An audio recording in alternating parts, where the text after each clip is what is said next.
Nervous system regulation is really the foundation of all healing. It's really the foundation of having a full, happy life. We think we'll have the things, the family, the car, the career, the house, whatever, and then we'll be fulfilled. What neuroscience shows us is if you aren't predominantly experiencing that from regulation, then you won't be able to actually and fully enjoy or be present to those things. Sometimes people are like, why the hell do I want to just heal the past? Like, that's so much work to just heal the past. Yeah.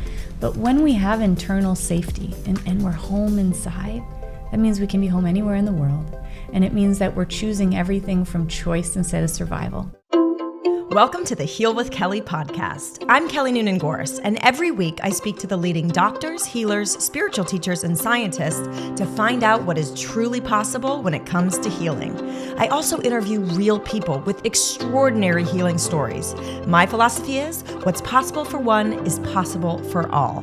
Thank you for joining me on this beautiful journey of remembering our divine nature and tapping into the truths that shall set us free. Hello, everyone, and welcome back to the Heal with Kelly podcast. I'm your host, Kelly Gorse, and I am here with the beautiful Sarah Baldwin, who I'm so excited to just dive in. There's so much to discuss. Today, we're going to break down the nervous system, how we are wired, how to rewire us ourselves, how just the nervous system runs the show, and how to take the reins of our brilliant, intelligent system and co-create the life we desire. So a little bit about Sarah. Sarah Baldwin is a Somatic Experiencing Practitioner and an expert in the field of trauma resolution. She's a member of the world-renowned Polyvagal Theory training team and has trained clinicians around the world in nervous systems interventions. Through the use of holistic somatic trauma healing, she helps people get unstuck and step into the lives they desire. She incorporates nervous system regulation, attachment work, and parts and inner child work into her courses and programs, which serve thousands of people from all over the world. She is a wealth of knowledge, and I'm so glad to welcome you to the show today. Thanks for having me today, Kelly. I'm glad to be here. Yay. Where do we begin? I feel like this is going to be such I'm just learning all about this. I thought I knew. Yeah. And I'm actually doing somatic healing work for the first time, which is wild because I've done so much healing work. But now we got to get out of our heads and into our bodies and rewire. So let's just start with, your personal story. How did you come to do the work that you do today? Yeah, I think like a lot of people, you come to it because you know it personally, knew it in my body. So I had a complex trauma history and lots of really severe abuse and neglect as a child in my home for 18 years, really long time. Sexual abuse, pretty extreme neglect, poverty.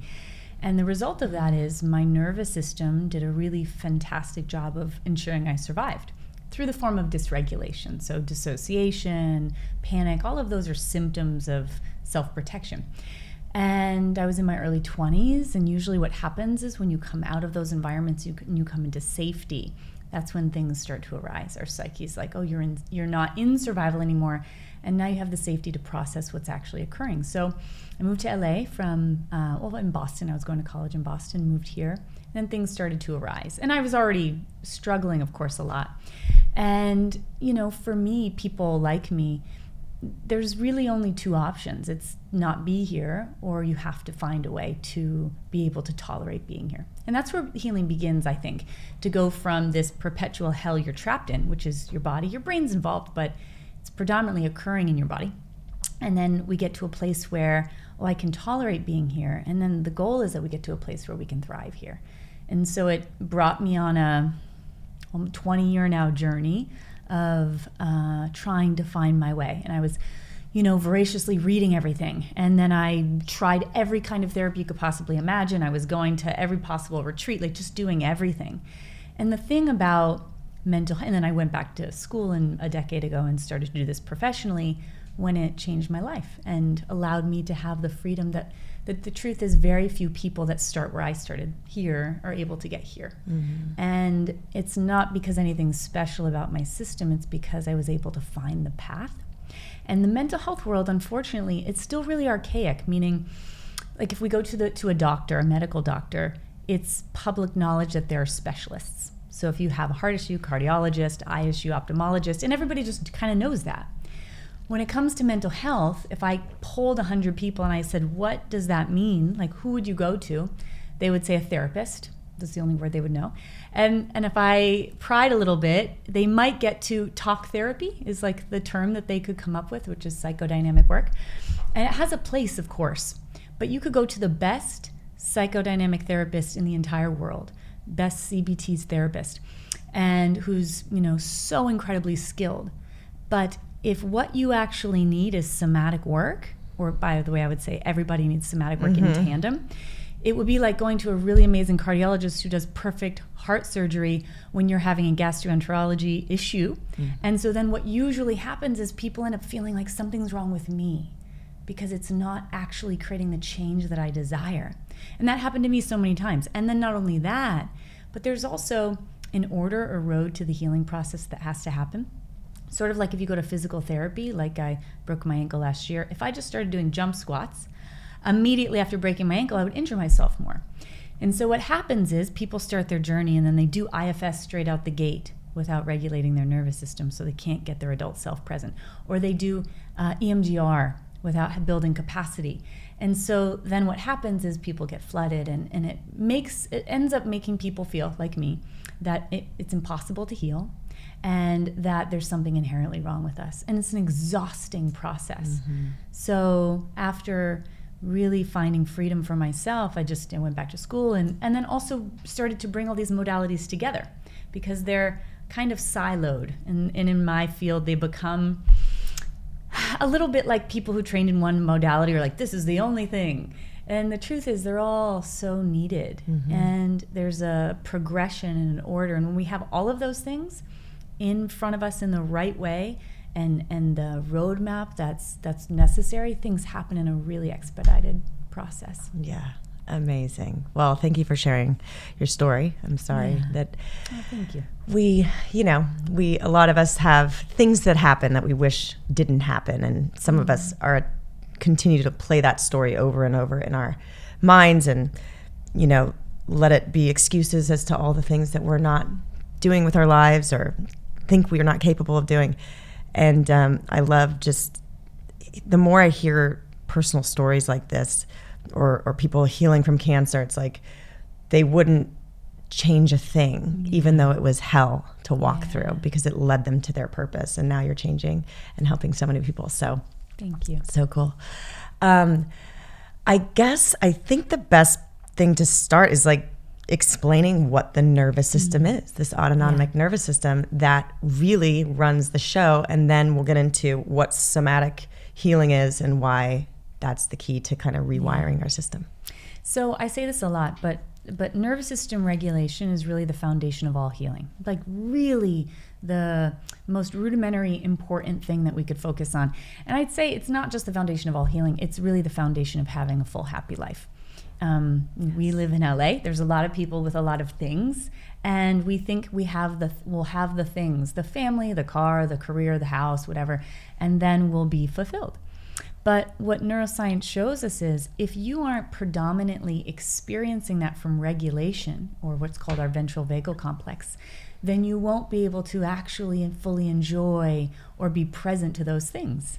And that I find in working with a lot of people who've experienced that is a very scary place to be, because we mobilize thinking then we'll finally have what we wanted. And the truth is, the thing that everyone wants and they don't know they want is more time in their ventral vagal complex. I know that's really an unsexy thing to hear, but that's really what everybody wants. You sure it's not the Kelly bag? I know. Yeah, both.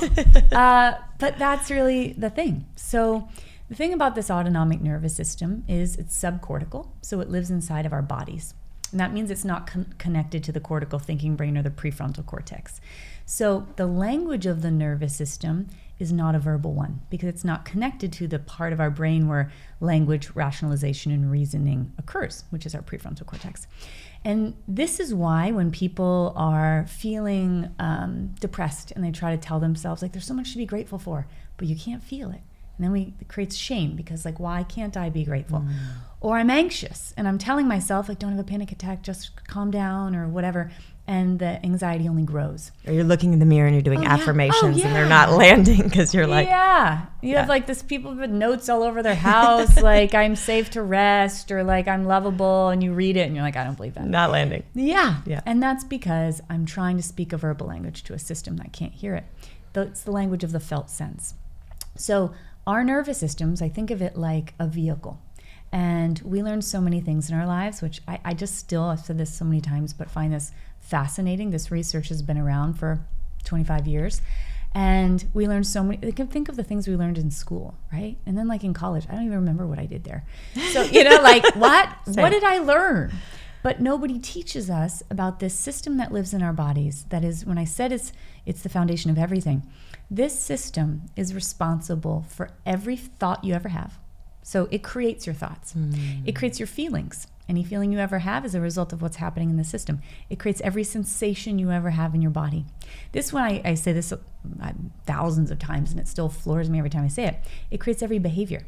So that means everything I ever do or inhibit, don't do, is a result of what's going on in my nervous system. So people think they're living a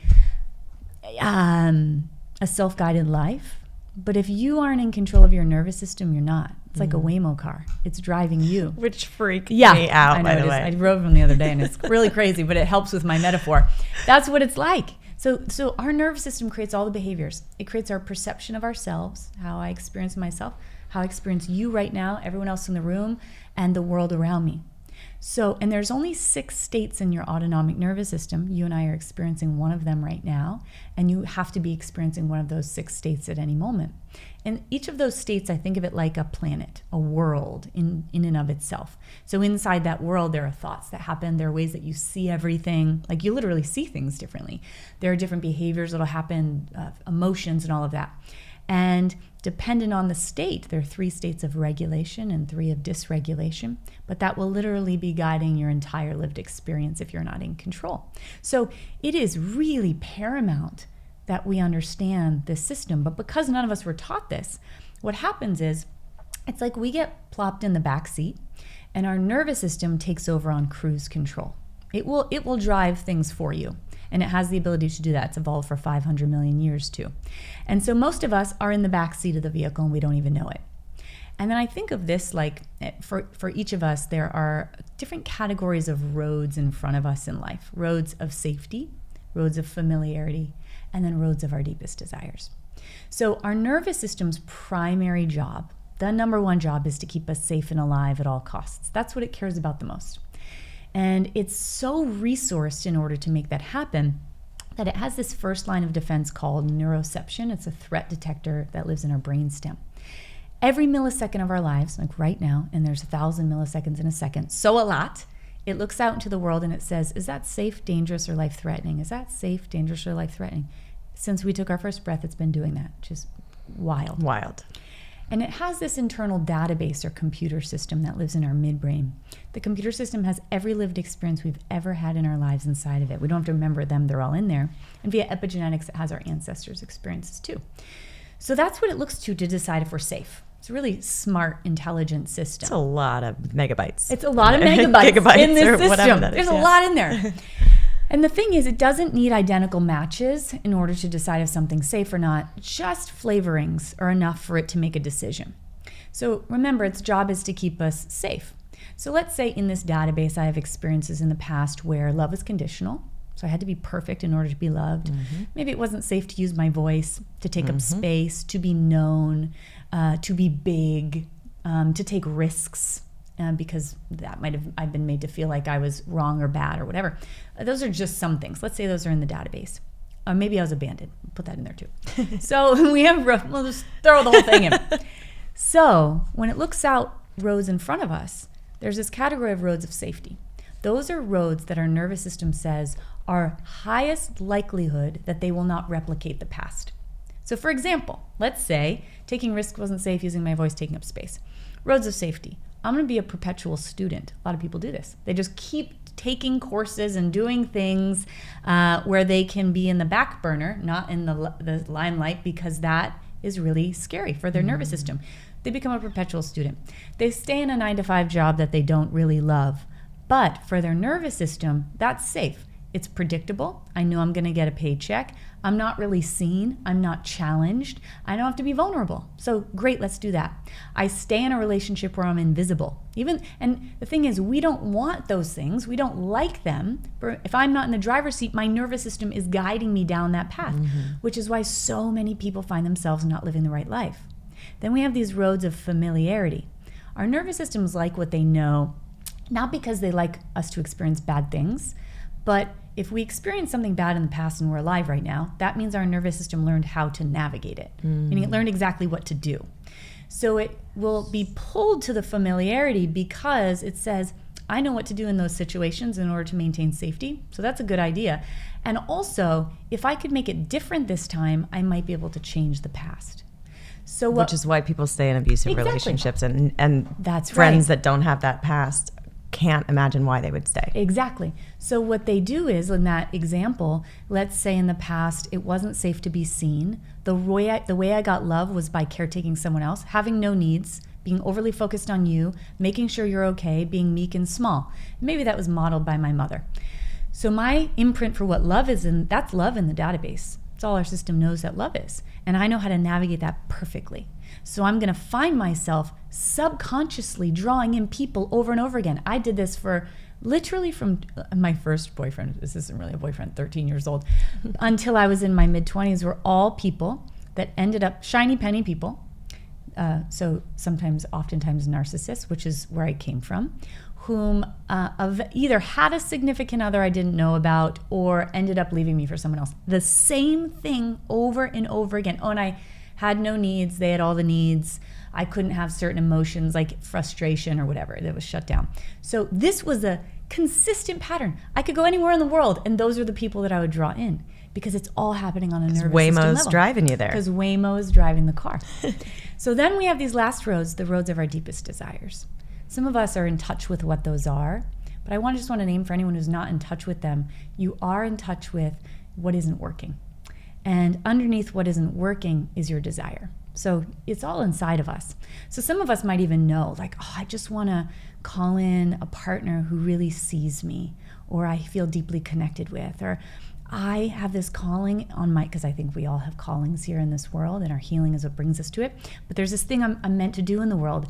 But there's this invisible wall, this is what I used to call it, an invisible wall keeping me from it. Or some of us are in our purpose, but we hit these ceilings where there's like deeper, bigger exposure. And our nervous system is going to keep us from all of those things, those deepest desires, because more often than not, and I say more often than not because I have a scientific lens that I see everything through, so I can't be certain that's 100% of the time, but in working with over 10,000 people, it's 100% of the time. Got it. But wherein lies our greatest purpose lies our greatest healing. Because the things that we desire most in life usually have flavorings of things that were either dangerous or inhibited in the past. And I think like the universe it's really smart. It's so smart and perfectly orchestrated. It has a brilliant sense of humor, which is like sometimes like, why are you annoying? I love you.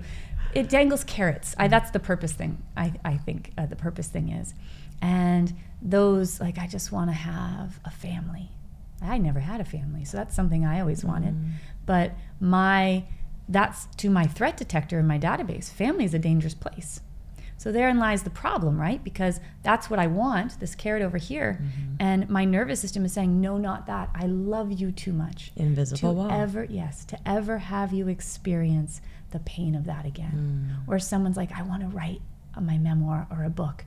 And their threat detector, their nervous system says, oh, my love, I can't have you have that much exposure, because for you to experience what felt like annihilation, especially in our early life, when we aren't fully seen, safe, and loved and chosen, feels like worse than death. Like I'm being fragmented into a million pieces and annihilated. So our nervous system says, no, I'm going to keep you from that because I don't want you to ever feel that pain.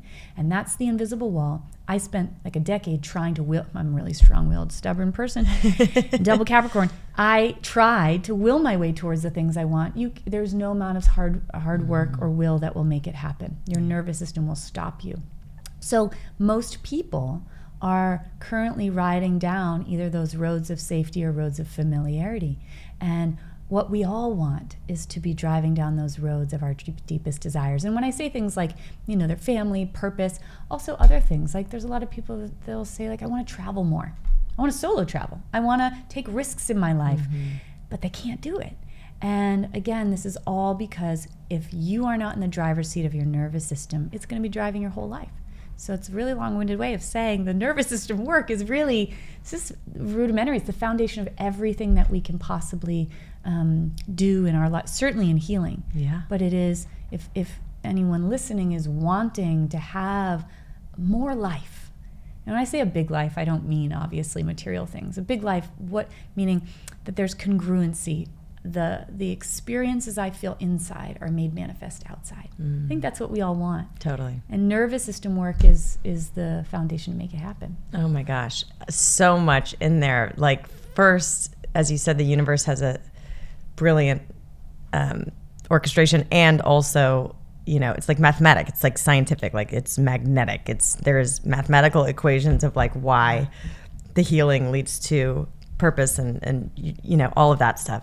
To know all the work that I've done to really know that also the universe has a sense of humor. Yeah. Everybody's like, how are you so resilient in the aftermath of these fires? Because I've done all the work, and because I truly believe that everything is like mathematically and divinely orchestrated, and also has a sense of humor. Like, I can be resilient because I can, of course it was jarring and traumatic and all of that.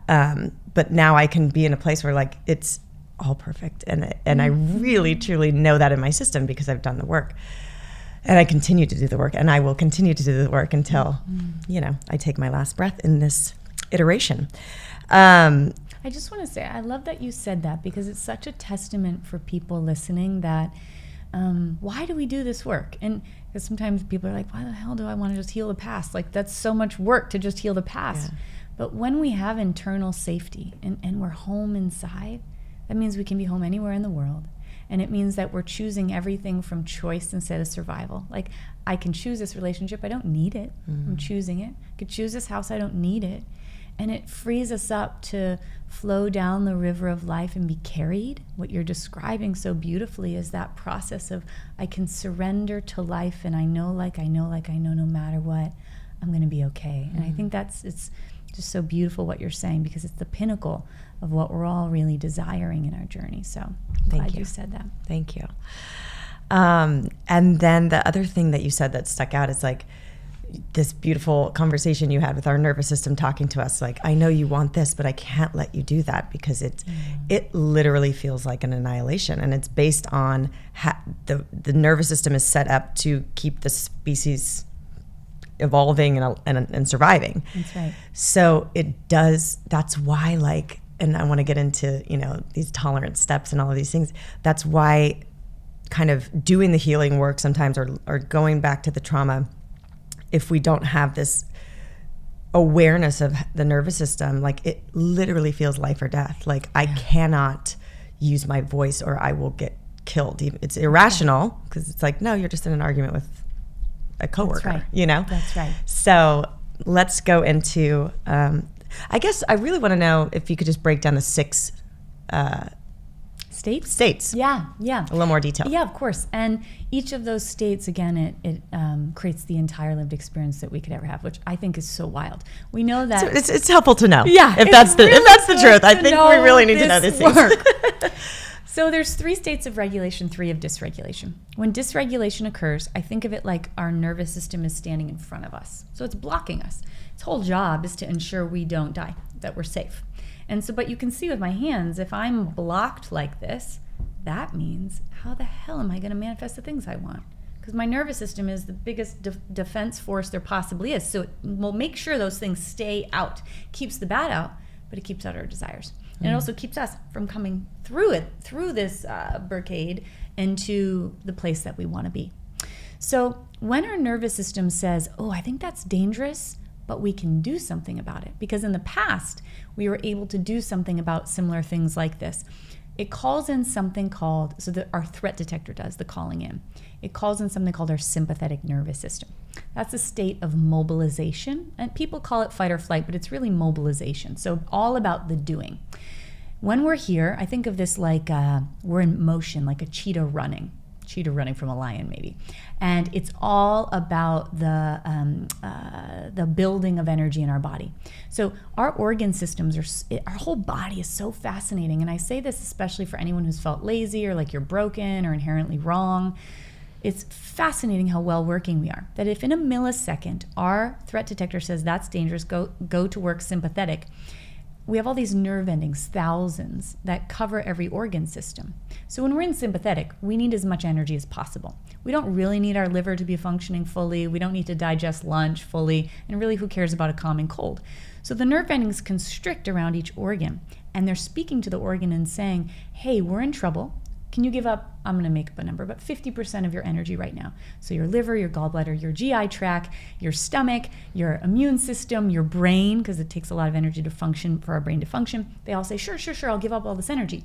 All of that energy goes to something called our vagal brake in our heart, which opens up like a dam. And so blood flow can go in, increase our heart rate as much as possible, so I can run from the theoretical lion faster than I ever thought possible. Or lift the car off the child's leg or whatever. And you literally have truly superhuman strength when you're here. So it's all about that build. So first of all, isn't that incredible? Yes. Like that our system can do that. This is why people who have long-term dysregulation, even from people don't have to have a history like mine. I'm in chronic stress because I have a part that's a perfectionist part, and I am a workaholic because that's how I gained self-worth, and so I'm constantly in stress. So over the course of a few years, 5 years, 10 years, the organs start to break down. And this is how we develop chronic illness and autoimmune diseases because of, and this is why, I'm such I sound like a televangelist for the nervous system, but I kind of am. As you should be. The imperative nature of regulating. It's the most important medicine for our bodies. I have many autoimmune diseases actually that healed from doing this work. So all of those constrict around the organ systems. Now, sympathetic, to go back to that, all about mobilizing. So this is where anxiety, worry, frustration, fear, terror, rage lives when we're here. And I'm actually going to just try it on so listeners and viewers can see this. And people are going to be like, that's a lot, don't do that. But I want you to feel it. So when we're here, it's all about the mobilizing. It feels like there's a ticking time bomb in the corner of the room, like there's not enough time, and it's 6 p.m. and you're like, but I need to respond to these 50 emails because if I don't, something bad's going to happen. And I have racing thoughts about how I'm behind in life and someone's going to take my idea and I should be further along and it's not going to work out. I'm too old to find a partner. How could I possibly have kids? Is that person mad at me? We went to dinner and I told them they had a nice outfit on. They haven't texted back in 3 days. They probably really pissed at me. Oh my gosh, it's not going to be okay. We're in a fight. My partner's going to leave me. And it's all about this mobilizing. Go. So there's never enough time when we're here, and the thoughts are all going to be racing. So what we know about our nervous system is that our state creates our story. So in this place, our state creates our story. That's so good. The entire story that we tell ourselves is coming from the state. So that's our sympathetic nervous system. Now, if our threat detector thinks there's imminent danger, so something is going on that I cannot fight or flee, it's so loving. It says, okay, my love, sympathetic didn't do the trick. I cannot make this stop and I cannot get you out of here. But what I can do is I can help you leave your body so you don't have to feel the perpetual pain of what we can't stop. When I learned that, because I felt so broken for being dissociated, I was like, wow, that's what's actually happening. And every mammal has this ability. The zebra that's about to get eaten by the lion goes into this dorsal state. Its system loves it so much it says your last breaths will not be in pain. Wow. I'll let you leave your body. So the kid, and again, people don't have to. I'm going to cry. Yeah. We're like all crying. Yeah. But it's beautiful, isn't it? Mm-hmm. It's, as a kid, I had no safe person. My grandmother, but she wasn't there. And my aunt and uncle, but they weren't there. And the thing that saved my life was my nervous system and God, but my only friends as a little girl. And I am so grateful for this system because I wouldn't be here if it wasn't for it. Like that. Do you remember that scene in Forrest Gump where she fly says, like a bird. "Make me a bird so we can fly far, far away." Yes. What she's talking about is like, help me in those moments to go be a bird so I don't have to be here. And it's so beautiful that we all have that ability, that every animal has that ability to do this. Like, oh, we are so incredible. Like, I am so in awe of our humanity because of it. And so even kids who had like because nobody taught our parents to parent. So someone might have have loving parents, but they don't know how to do intimacy and vulnerability. So they never asked you how you were. They made you cookies, but they never asked you, how are you? Or my parents were immigrants and they worked 3 jobs and they weren't around. So the options were, I have to be with the perpetual pain of having needs in them not being met, which feels like annihilation. The people that love me most aren't able to see me or aren't here for me. Or, by the way, not able to regulate me, because when we're born, we can't regulate our own nervous system, so we need our parents to. And they might have been loving, but they might not have known how to do that. Or I was bullied in school, so you get the idea.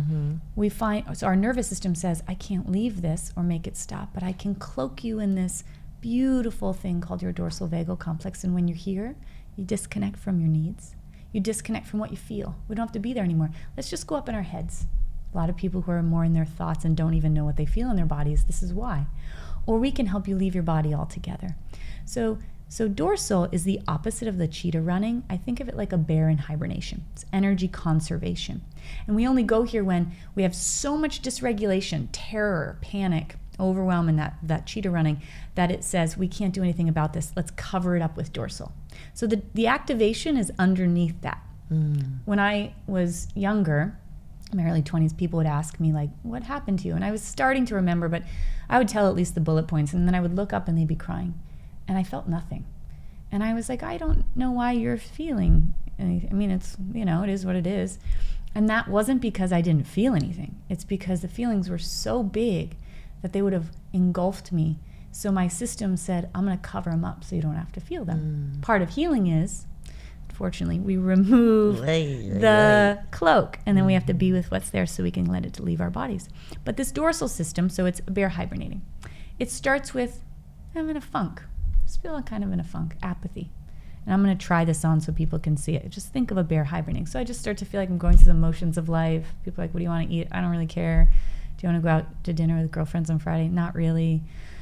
Start to notice, even if I'm sleeping, I feel exhausted. Simple tasks just feel overwhelming. I can't even go to the grocery store. It's or unload the dishwasher. It's too much to do.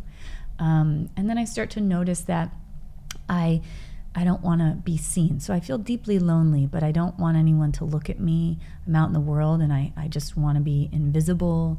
I feel invisible. I might notice that I start to experience hopelessness. Everything feels, so the thoughts match. This is where I feel like nothing's going to change. I can't make it different. It's too late. Regret lives here. Then we start to feel depressed, dissociated, even difficulty thinking. If someone's asking us, what, and I just can't get it out. I just want to curl under the covers and disappear. Think of it like being in outer space and the tether's cut, and I'm just floating away. And so then we go out into the world, and I feel like here but not here. Almost feels like you took a sleeping pill, but you're walking. And those are deep levels of shutdown, all the way to I look in the mirror and I don't know who I am, or I don't know if the world's real. So that's dorsal. So you can see that this is regulation. Yeah. So there's a difference between the two.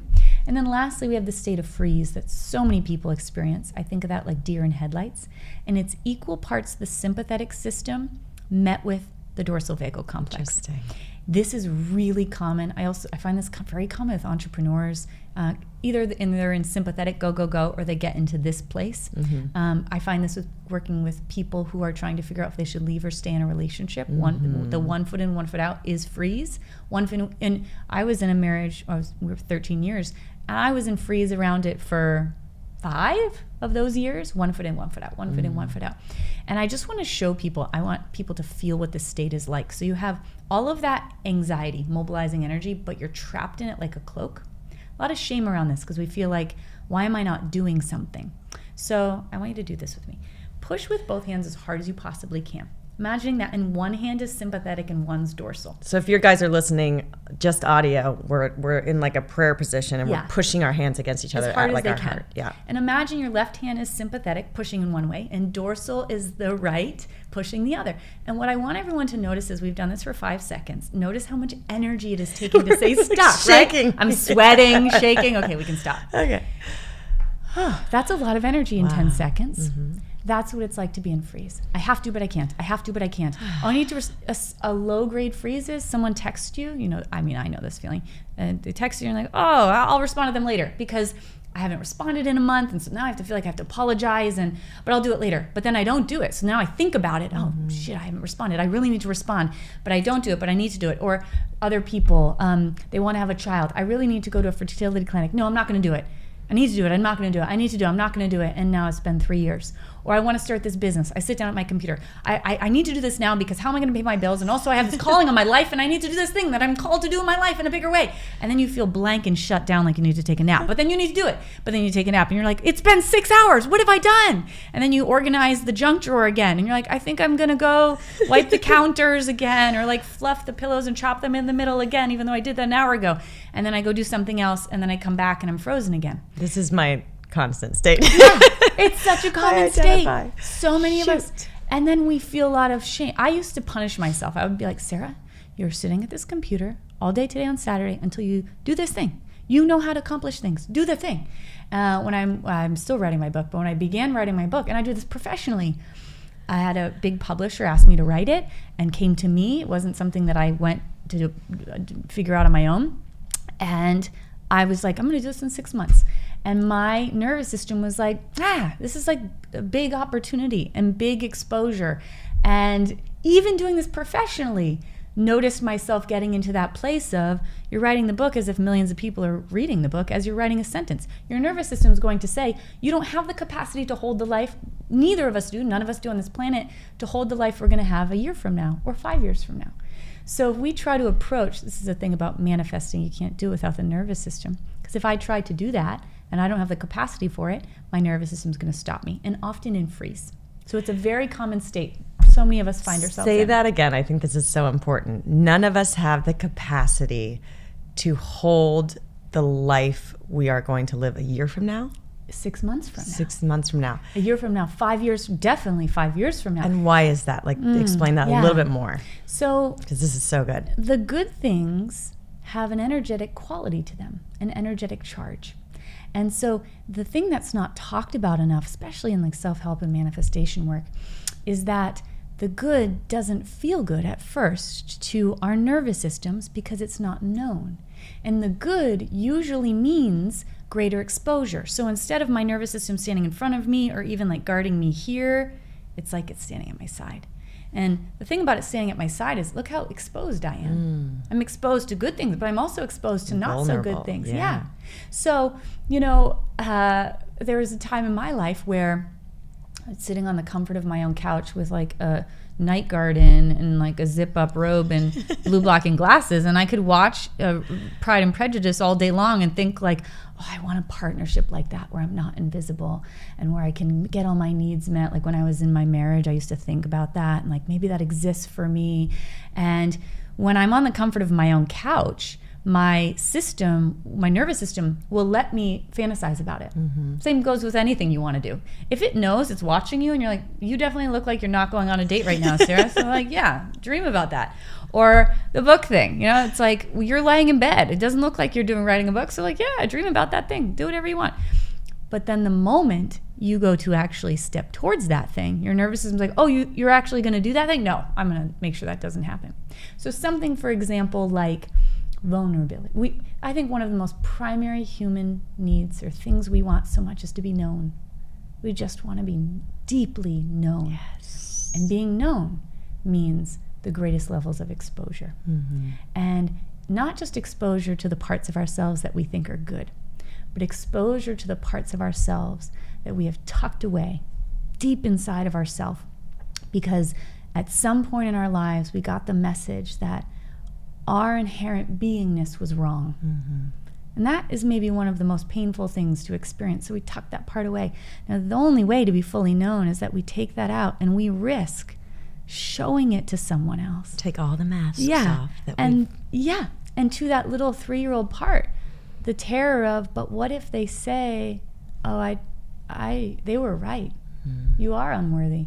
So the thing is, that requires capacity building, meaning capacity to hold exposure in my nervous system. And so when I say we don't have the capacity to hold the goodness I'm going to experience a year from now or 5 years from now, because that goodness has an energetic quality to it. So there was a time in your life where having a podcast would have been beyond your capacity. Too much exposure, or making films would have been beyond your capacity, because your system would have said that kind of exposure is not safe, or that kind of risk isn't safe, or fill in the blank. Even right now, I'm experiencing this, push-pull freeze thing, because I am embarking on the second film project, a docuseries, which is unknown. I've done a film. The film was unknown at the time. And I'm literally like, my partner is like, where's the treatment? Where's the treatment? Just give me anything. Give me 2 lines. Like, put it in ChatGPT. And I'm like, I can't find the time. That's right. Because it's a new level of exposure and expansion. That's right. And so, but having this awareness, hearing your words, I can now go take these tolerable steps and sit down, because I'm like, okay, I know what I'm battling here is just my own system expanding. And it's scary for both of us. It's terrifying. And for every single one of us, we are constantly going to reach a place where if we want bigger life, more life, then we're going to hit up against our nervous system saying, wait, you want to do what? And the work is really to befriend our nervous system. And I think of it like taking its hand and saying, oh, thank you for always loving me. I know that you don't yet know that this next iteration of life is safe. Let me show you. And I'm going to work at a rate that's tolerable for you. Because I know if I try to do it at the rate I want to, you'll stop me. So slow is fast. Slow is fast. Tolerable steps. And for me, like in completing my book, that's about, or a show or anything, it's about reminding my nervous system, your nervous system, today we're writing 3 sentences. No one is going to see this until we're ready. And in fact, no one will see it ever if we're not ready. I do that for our parts too. And the more that we actually feel and believe that, and we put our parts first, and we put ourselves first, the more our nervous system says, okay, I'll let you step into this life that you're desiring. So none of us have, anyone who think of who's your role model, Oprah, she doesn't have the capacity to hold life she was going to hold 5 years from now either, nor did she all those years before. And it's the consistent working with our nervous system that allows us to step into greater abundance and greater aliveness. And the good doesn't feel good at first. I work with a lot of people who come into a safe relationship for the first time, a secure attachment. They always wanted to be seen and known, and someone who's steady and who has emotional intelligence they're looking for and all this stuff. And then they get it and they're so overwhelmed. They're like, I can't hide from this person. I'm so used to just no one seeing me, and this person sees everything, and it's like really overwhelming, and I want to run away from them. And then some days they're like, I'm not even attracted to you because I'm so used to the other version of what love has been. And we have to build our capacity to be in it. And then all of a sudden, one day, it happens just like this. You wake up and you're like, oh, that thing's not there anymore. It just feels good. And that's what happens when we consistently do this work. Oh my gosh. I mean, I think if you have the time, we're going to go over time today because there's so much to cover. I would love to start to go into then the attachment. I think, everything in life is relationships, right? Oh, yeah. And our attachment style. I would just talk about attachment style, and then we can go into how it shows up in, what we mirror and magnetize into our lives. If you don't mind, I just wanted to say one thing about the state creating the story. Just a really quick antidote or example so people can really get this. How most people are listening to the thought that they have, and then as the result of listening, it increases your dysregulation every time. So just know if you listen to your thought while dysregulated, you'll get more dysregulated. Now, it creates our state creates our story and creates our reality. So I used to do a lot of individual work, and there's this person I worked with. They were in their 60s, married for maybe 40 years or so. And when I work with people, we go through so that they can see how different their state is around the same topic based in their story is rather based on the same topic, based in their state. So when she was in dorsal, that's the state of shutdown, no agency. The story about her husband was, I married the wrong person and it's too late for me. That's such a dorsal dominant story. It's not my story, but when I hear that, I'm like crushed. Ugh. Yeah. And then it went into like, I can't go back and I'll never get those years back. And I'm 65 and I was with the wrong person this whole time. And now it's too late. Oh, it's so heavy, so dorsal. That was when they were in an argument, she would go into shutdown. So dorsal. We need to start that. Started speaking She's in nervous system. Dorsal. My God. Nervous system language. Yeah. It's so funny that my vernacular is just all nervous system related. When she was in sympathetic, that's considered fight or flight. This is a person, I hope people aren't offended, I'm about to swear. This person did not swear in her regular life. She didn't even know she was doing this, because usually we're not aware of the story, of the thoughts when we're dysregulated. Her story while she was dysregulated and sympathetic was, fuck Frank. And when she found it out, she was like, I can't believe I said that. I don't say that ever. And she's like, yeah, no, honestly, I listen to it and it keeps going, like, fuck Frank, and he's so inconsiderate, and he's done nothing, and I raise the kids and the grandkids, and I'm doing the laundry right now, and I bake the cake for the kids, and fuck that guy, he's so selfish. And she goes, yeah. We start with this little argument, and then I'm throwing the laundry bin down, and I get more and more mad. There's nobody around making me more and more mad. How am I getting more and more mad by myself? Because she's listening to those thoughts. And I'm just sharing that because I want people to hear that's not even how she regularly speaks. Wow. Now, when she was in freeze, that's the two equal and opposite forces. I need to leave this marriage, but I'm not going to be okay on my own. How am I going to support myself? I'm not going to be able to do it because I haven't worked in 40 years. I can't leave, but I have to leave because I feel like I'm dying inside. I'm getting sick, but I can't stay in this, but I can't leave this. That's what was going on in freeze. In regulation, this is so fascinating. So when she felt present, here, and good, and her nervous system was not superimposing the past on the present, because that's, if you're dysregulated, I think everyone needs to know this, if you're dysregulated, but you're actually in safety right now, that means your nervous system is not here in 2025. It's either anticipating a dangerous future, or more likely, it is projecting past onto present. She was really angry at her dad. And she was angry at Frank too.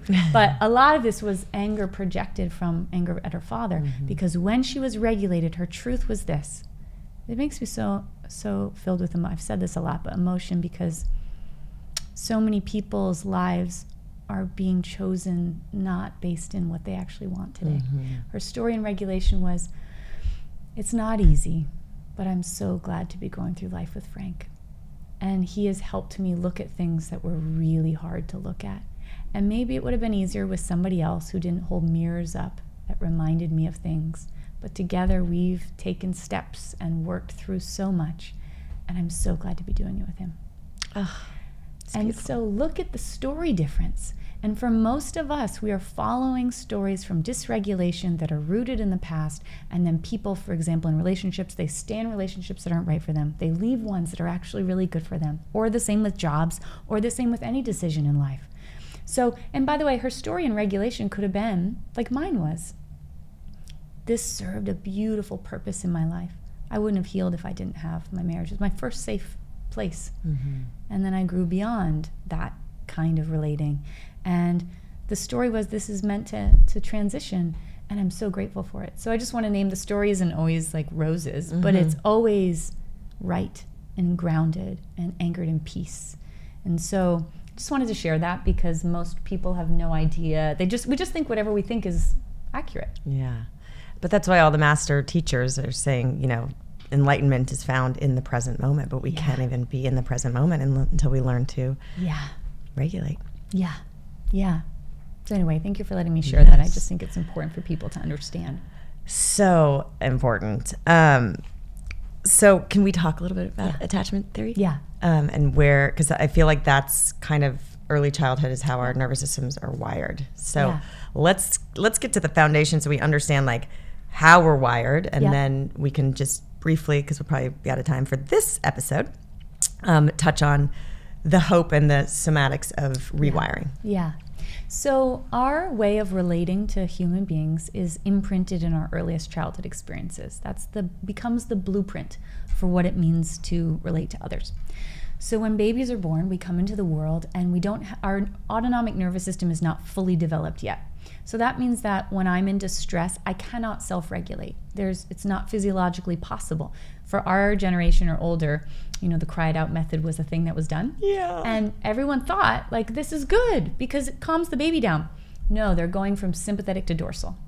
That's why they're quiet. Yikes. They're not quiet because they're regulated. So we come by this, like innocently in a lot of ways. And certainly anyone our age or older. And so that's an example of that rupturing attachment. But we can't self-regulate. So that means I am entirely reliant on the adults around me to regulate my nervous system. And that means that they have to have regulation in their nervous system. You can't fake that. Kindness is not enough. They need to be predominantly anchored in regulation. So truly the best thing a parent can do is not go buy really cute outfits, regulate your nervous system. It's the best thing you could possibly do. Or being at events with them or whatever, like prep for parenting, it's nervous system regulation. And by the way, anybody who's in any leadership role, anywhere, your nervous system affects the entire system around you. Yeah.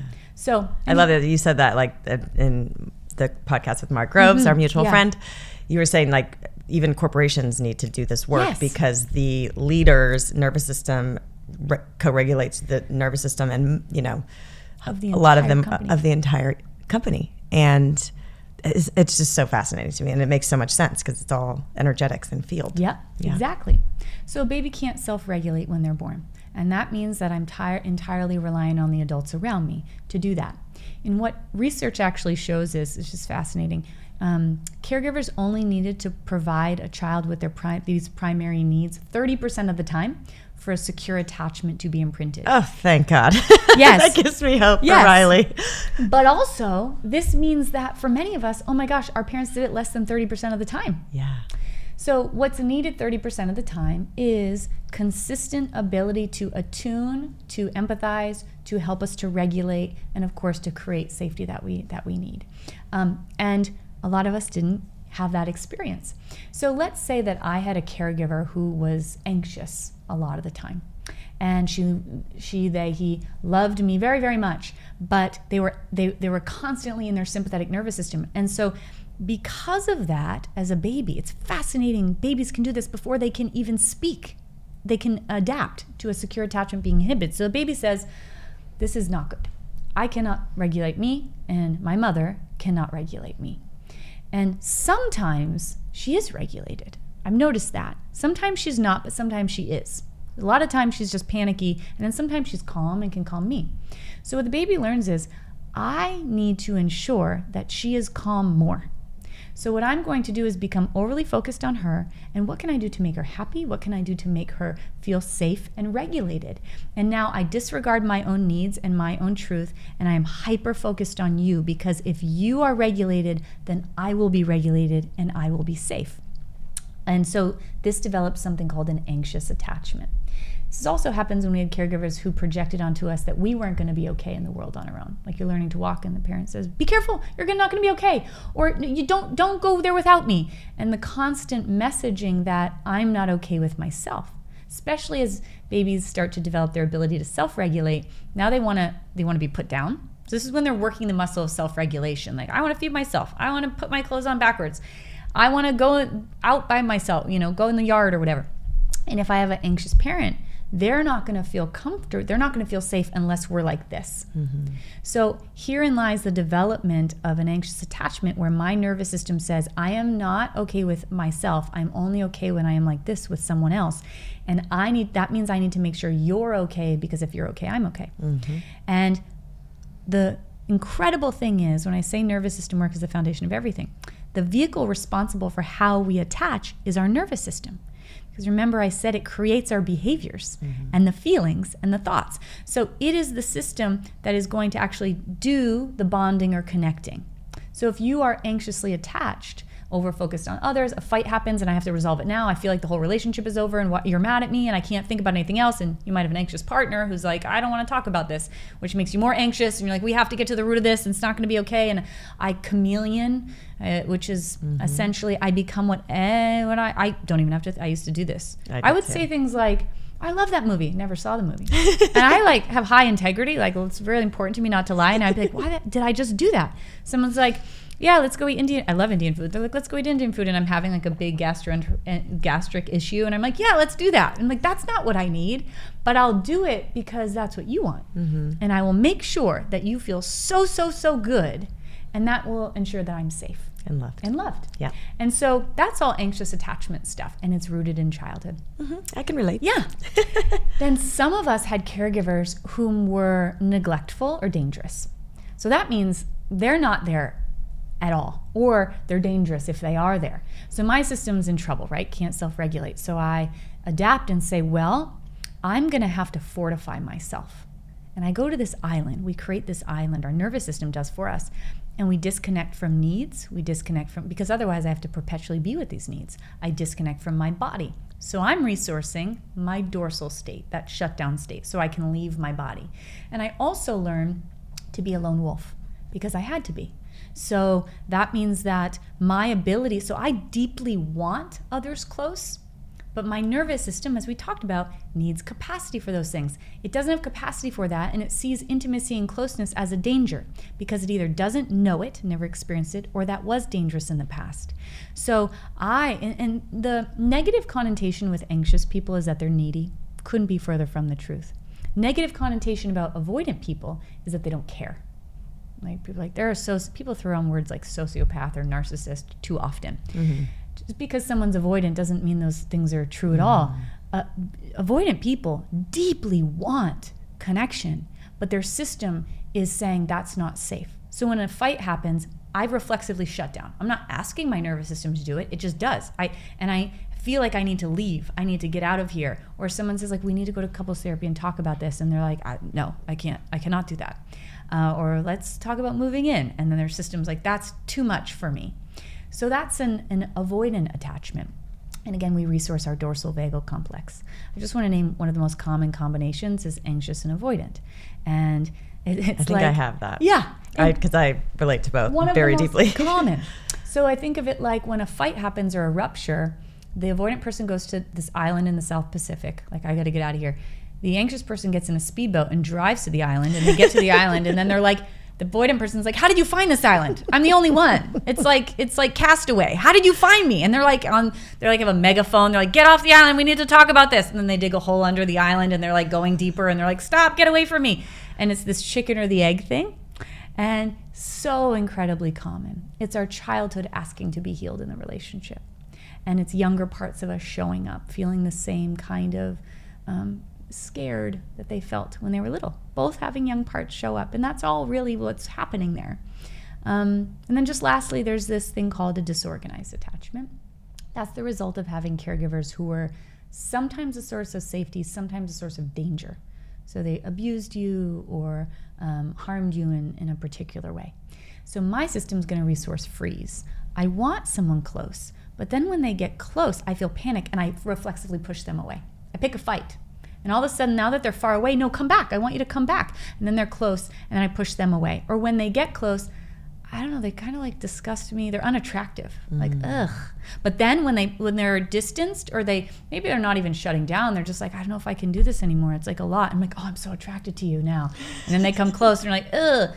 That's a disorganized attachment. We navigate chaos well, and realities can differ day to day. Yeah. This is my life partner. Next day you look at them, and you're like, oh, this is not right. Disorganized. And so the system that's doing all of this is your nervous system, which is why when people read books like Attached, which is a great book, or probably I'm not reading this, but John Bowlby, who is the scientist behind a lot of attachment theory, if you read all of that and you're like, oh, that makes sense. I get that. I have an anxious attachment. Here's why. Oh, here's, this is all making sense.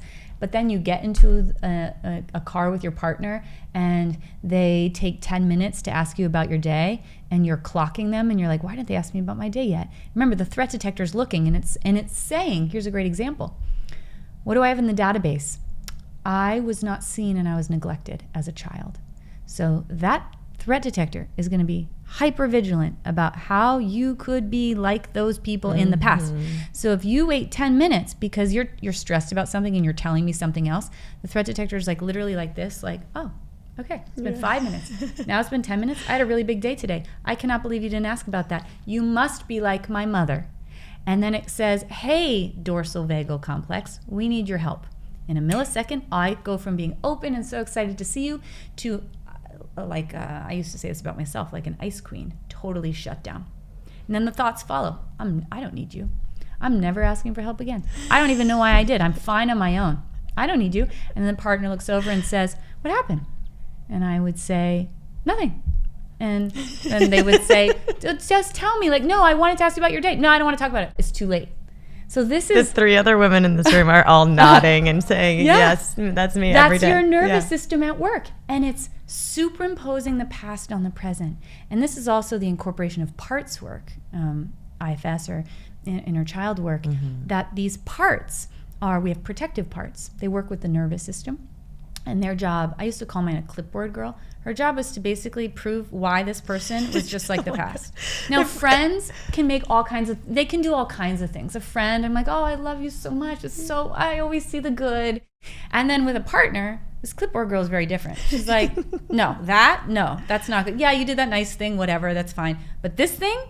So a lot of us have that. My ex-husband would be like cheering listening to this. He's always like, I told you, these stories in your head. I'm like, you're validating all of that, yes. And also to name, we depends on where we are in our healing journey, but if we're earlier on, we're going to draw in people who replicate more of our past.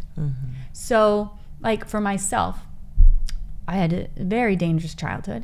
My ex-husband was not dangerous, but he had no ability to empathize or see me. He had no ability to hold space for my experience. If anything was I was upset with him about, that was a reflection of him. He couldn't be with healthy shame, so he would reflect that and gaslight me. All of those things were happening. So I just want to name, he was safer than my past, and my threat detector was definitely saying, you're just like them. So I was contributing to the problem, but also there were things there where I also wasn't getting my needs met. But even when we come into healthy relationship, our work is, we really need to get to know, first of all, get in the driver's seat of our nervous system, the most important thing, so that I can tell at any given moment, okay, if I'm dysregulated right now, I can't trust these thoughts that I'm having about my partner or work or whatever. I can't trust them. If I listen to them, things are just going to get worse right now. And I don't know if that's even the truth.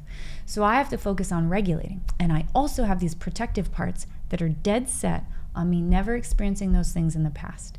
And I think people should think about that. Like, how are you with your friends? What is it like? How do you see them, the goodness in them? How do you take in the good things that they do? A lot of times, like, we can feel those much more deeply and we notice them much more. And then with our partner, we're like, that's nice. That was really nice. But I'm not like deeply feeling it. I'm like, but this other thing though, could you change that? Which is these protective parts of us. And every part of what I just named is run by the nervous system. It's doing all of it. So it is guiding our relationships, how we relate to other people. It is guiding our health in our body, and it's guiding our ability to live the fully expressed life we're here to live. And it's also guiding the symptoms that we experience in our lives. So really, joy, playfulness, laughter, aliveness, curiosity, those are symptoms of regulation. Anxiety, worry, frustration, fear, terror, rage, apathy, hopelessness, depression, those are symptoms of dysregulation. If you change your state, the symptoms go away. They cannot, this is what neuroscience confirms, you cannot have anxiety while regulated. Yes. You cannot have depression while regulated. And this falsity that people have treatment-resistant depression, which I was told I had, or anxiety disorders. All of those are just like a lot of diagnoses, are names that then people attach to as if it's their identity. And what neuroscience shows us is that nervous systems are malleable and shapeable like the brain. So you can actually reshape what's called your vagal tone, the shape of your nervous system. And I have a podcast, and we have people send video of audio recordings in. And just the other day we were recording, and this woman said, I think this is funny because we tend to undermine the growth we have. She said, I just did an 8-week program of yours, 8 weeks. And she said, I was having panic attacks every day. I haven't had one since, and that was 3 months ago. But anyway, I'm having this problem in my relationship. So it's funny because we have these big shifts and then we're like on to the next problem. But that's the kind of thing that happens when we do this work. And the beautiful thing is it's tangible. There's an actual way towards it. So much of the time healing, I think, can feel elusive. Like, what is it? It's this invisible thing that I can't grasp or find, and I really want people to know there's a tangible path towards it. And when you do that and you show, not tell your nervous system that this moment right here is safe. When we're dysregulated but we're in safety, what I like to remind people is just take your nervous system's hand and say, oh, my love, you don't know we're here. You think we're somewhere else. Look around the room. We're here in this room. Just like if I had a scared little kid that experienced like the trauma that I experienced, I would grab her hand and say that to her. Hey, we're right here. And let me show you we're right here. Look at this. Listen to the birds. Feel the sun. You would hold them. Yeah. And comfort them. Exactly. And then what they would do is they would regulate with me, and then they would breathe, and then they would look around and say, oh, we are right here. And they'd be in regulation with us. And that's what we're doing when we do this work. And it's incredibly complex and it's poetically simple all at the same time. Yeah. It's getting out of the back seat of the Waymo into the driver's seat. Go, Waymo. Yeah. Let's go down let's turn left at the That's right. driveway of our dreams. That's right. Yeah. Amazing. Oh my gosh. And I just think it's so wild too. I always say this, like the universe is so magnetic, and I am in this like really beautiful flow because of all the work I've done, and it's not always perfect. I have up and down days and it's a roller coaster, but I am constantly being led to exactly the answer I need. Like this woman has come to me for the last few weeks and we've been missing each other, and then she's been having these like panic attacks, but now she's also like I shouldn't share more, but nobody knows who this woman is. All of that to say, she's like, who should I talk to? And literally texted me yesterday, and I said I'm still meditating into it, and then like obviously I'm going to point her to your work now because you just so that is just how life unfolds when we are in the driver's seat, and then also we're in the driver's seat, and then so we get out of the back seat, we get into the driver's seat, and then it's also like, but there's an energy still driving the car that is divine orchestration that we can kind of like take our hands off the wheel and just flow. So this metaphor is going to go on forever. And that thing you said is so, I hold that my spiritual life is the center of my life. And I think that healing's holy work. I don't mean that in any religious sense, but that like trauma, hell is really trapped in trauma. And we've all had trauma. It's trapped in dysregulation. Yes. And heaven, to me, is right here. And it's right on the other side of that. When we can regulate, and I am safe to be me, then I am safe to see the universe through you and through every being.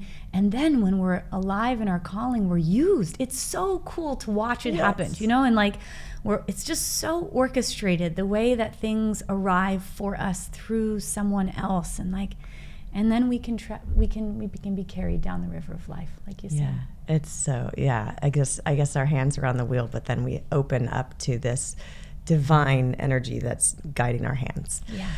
So beautiful. I could talk to you for weeks and hours and days on end. So thank you so much for coming in and sharing your knowledge.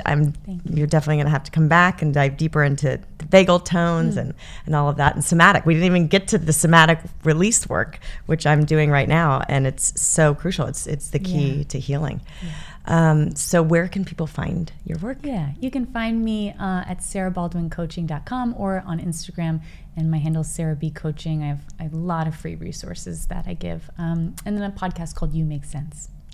Amazing. Thank you so much. Thanks for having me, Kelly.